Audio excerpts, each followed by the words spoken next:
वो एक प्रश्न है, वो कब्जियत से जुड़ा हुआ है। वो ये कहते हैं कि जल्दी से संडास उतरती नहीं है, क्या करें? रात को त्रिफला चूर्ण खा के सो जाइए, नहीं तो दूध में घी मिलाकर पी लीजिए, ये सबसे अच्छा है। दूध में घी मिला के रात को सोने से पहले पिए तो सवेरे संडास बहुत आसानी से उतरती है और सबसे कम समय में पेट साफ होता है। नहीं तो त्रिफला भी ले सकते हैं 3 महीने। देखिए, एक नियम हमेशा याद रखिए जो मैं बार बार कर, लगातार कोई भी दवा आयुर्वेद की 3 महीने से ज्यादा मत खाइए, और अगर जरूरत पड़ रही है तो थोड़े दिन ब्रेक दे दीजिए, 15 दिन का, 10 दिन का, 20 दिन का ब्रेक के बाद फिर अगले 3 महीने ले सकते हैं, फिर ब्रेक दे दीजिए। फिर ये नियम बहुत जरूरी है, नहीं तो तकलीफ बहुत दूसरी भी हो सकती है। पीठ की हड्डी में दर्द है, चूना खाइए। बच्चों को खांसी की एलर्जी अगर है तो नियमित रूप से, मैंने कहा ना, ऐसी चीजें दीजिए, कफनाशक है, सूंठ है, पान का पत्ता है, शहद है, गुड़ है, ये सभी कफनाशक हैं। कितनी उम्र के बच्चों को त्रिफला दिया जा सकता है? अगर छोटे बच्चे हैं तो त्रिफला ना देकर आंवला दीजिए, और त्रिफला देने का समय अगर शुरू कर रहे हैं बच्चों को तो थोड़ा 3-4 साल हो जाने दीजिए उनका। 3-4 साल के पहले दे सकते हैं तो आंवला दीजिए। और वैसे तो मेरा कहना है 14 साल की बच्चों को आंवला ही अच्छा है, त्रिफला उनको ना ही दें। त्रिफला एक उम्र के बाद ही सबसे अच्छा होता है। बहुत अधिक उम्र में घुटनों का दर्द, कमर का दर्द, तरीका मैंने वही बताया, चूना सबसे अच्छा है। अधिक उम्र में चूना सबसे अच्छा, अर्थराइटिस के लिए, घुटनों के दर्द।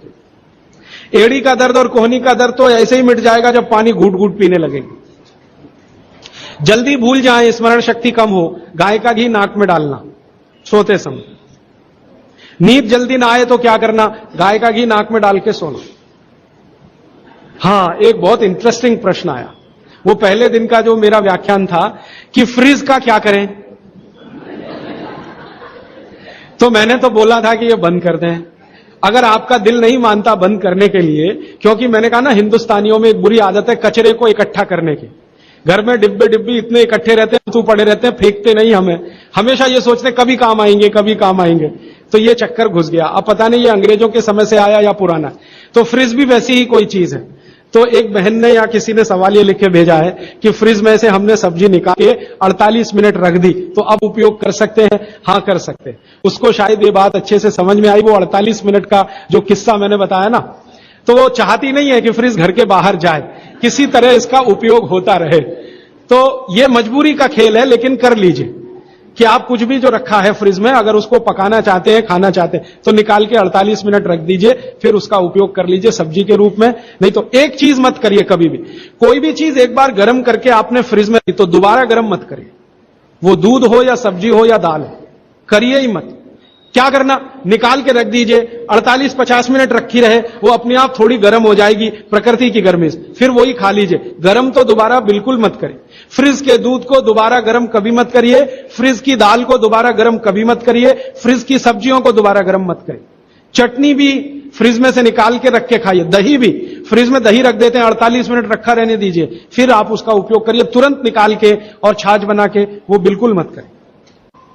मेवा खाना चाहिए कि नहीं? सूखा मेवा जरूर खाइए, ड्राई फ्रूट्स आप जरूर खाइए, लेकिन जो ड्राई फ्रूट्स आपके लिए अनुकूल हैं, आप जहां रहते हैं वहां के हिसाब से मैं कह रहा हूं। सबसे अच्छा बादाम आपके अनुकूल है। आपके अनुकूल काजू नहीं है, बादाम बहुत अनुकूल है मद्रास में रहने वालों को, काजू अनुकूल है जम्मू कश्मीर में रहने वाले, तो बादाम भरपूर रखते हैं। और जो दूसरी चीज अनुकूल है, मुनक्का, किशमिश। किशमिश और मुनक्के में थोड़ा अंतर है, बड़ी किशमिश को मुनक्का, तो मुनक्का और किशमिश ये आपके बहुत अनुकूल है। बादाम आपके बहुत अनुकूल है। मखाना 50-50 है। ज्यादा अनुकूल तो बिहार, उत्तर प्रदेश वालों को है, और थोड़ा चले तो झारखंड वालों को। आपके लिए 50-50, ना बहुत प्रतिकूल है ना बहुत अनुकूल है, बीच का है। और बाकी जो अखरोट वगैरह हैं, ये आपके अनुकूल नहीं। अखरोट खाना चाहिए हमेशा ठंड में रहने वाले लोगों को, आपके लिए अखरोट बिल्कुल अनुकूल नहीं। और ड्राई फ्रूट्स क्या खाते हैं आप? चिरौंजी क्या कहते हैं उसको? जो चिरौंजी है वो आपके लिए अनुकूल है, चेन्नई के आसपास के लोगों के लिए अनुकूल है, वो आप खा सकते हैं। और ड्राई फ्रूट शायद इसके आगे हैं, हां, केसर अगर आप खाएं, वैसे तो औषधि है, ड्राई फ्रूट नहीं, लेकिन ये 3 महीने के आगे नहीं खा सकते, नवंबर, दिसंबर, जनवरी। और दूध में मिला के मिश्री, पिस्ता 50-50 है। अंजीर बहुत अनुकूल है, सिर्फ एक ही किस्म के लोगों के लिए। इसको मैं आपको कहता हूं, जरा ध्यान से सुनो। जिनको शरीर में शक्ति की कमी लगती है, शक्ति की कमी लगती है, ताकत कम है, शक्ति कम है, उनके लिए अंजीर बहुत फायदे की है। लेकिन जिनको पहले से ही ताकत है वो ना खाएं इसको। चेंदारू क्या होता है? एप्रिकॉट। हाँ, एप्रिकॉट आपके लिए ठीक है, आप खा सकते हैं एप्रिकॉट। सुबह का पानी तांबे के बर्तन का पी सकते हैं जिनको कब्जियत की बहुत तकलीफ है, लेकिन शरीर में तांबा ज्यादा हो तो वो नहीं पिए। लेकिन सबसे अच्छा जो सम पानी माना जाता है, इसमें आपको कुछ सोचना ही नहीं पड़ेगा, सादा बर्तन का, माने वो पीतल के उसमें रखा हुआ या कांसे के उसमें रखा हुआ, नहीं तो स्टील में रखा हुआ, गर्मी के दिनों में घड़े का, मिट्टी घड़े, तांबे का पानी पी सकते हैं।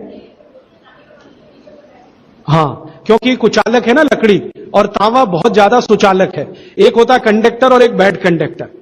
तांबा सबसे बड़ा कंडक्टर है और लकड़ी सबसे बड़ा बैड कंडक्टर है। तो ये अगर आपने तांबा पिया माने, तो अर्थ के साथ जो कांटेक्ट है ना नंगे पांव, तो वो खत्म करेगा आपको। इसलिए पांव में चप्पल रहे, लकड़ी के पट्टे पे खड़े रहे, प्लास्टिक की चप्पल पहन के हो, रबर की चप्पल पहन के हो, तभी तांबे के बर्तन का पानी पीना। केन वाटर, बहुत लोग आजकल केन वाटर पी रहे हैं, ऐसा प्रश्न आया। तो ये क्या अच्छा है? बिल्कुल अच्छा नहीं। तो आप बोले फिर क्या करें? आपके घर जो पानी आ रहा है टैप वाटर, इसको खूब अच्छे से उबाल लें, उबाल कर इसको रख लें, फिर उसी को पिए। ये केन वाटर से 1000 गुना अच्छा है। केन वाटर पता है क्या है? ये पानी को शुद्ध करने के लिए ब्लीचिंग करते हैं उसकी। उस ब्लीचिंग में क्लोरीन इस्तेमाल होता है, फ्लोरीन इस्तेमाल होता है, और वो फिर शरीर में जाए तो बहुत खराब है। और केन वाटर का टेस्ट सादा पानी से बिल्कुल अलग होता है। तो केन वाटर से 1000 गुना अच्छा है टैप वाटर, लेकिन उबाल कर रखा गया। मेवा से वेट बढ़ता है, काजू को छोड़कर किसी भी मेवा से वेट नहीं बढ़ता। काजू ही है जो वजन बढ़ाता है, बाकी कोई भी सूखा मेवा वजन नहीं बढ़ाता। मुंह से बदबू आती है तो समझ लो पेट साफ नहीं है, तो रात को त्रिफला खा के सो, नहीं तो दूध और घी मिला के पियो, सुबह उठते ही पानी पी लो, मुंह की बदबू बंद। हाथ पैर सुन्न हो जाते, मतलब चूना खाते रहिए। हाँ, अब ये एक सवाल ऐसा है कि चूने से जीभ फट जाती है, तो आप चूना अगर सीधे जीभ पे खाएंगे तो फटेगी, पानी में डालकर खाएंगे कभी जीभ नहीं फटेगी, दही में डालकर खाएंगे नहीं फटेगी, मट्ठे में पिएंगे तो नहीं फटेगी, जीभ पर चाटेंगे चूना तो जरूर जीभ फटेगी। टीबी पेशेंट है, ट्यूबरकुलोसिस, तो आप जरूर उनको गोमूत्र पिलाइए।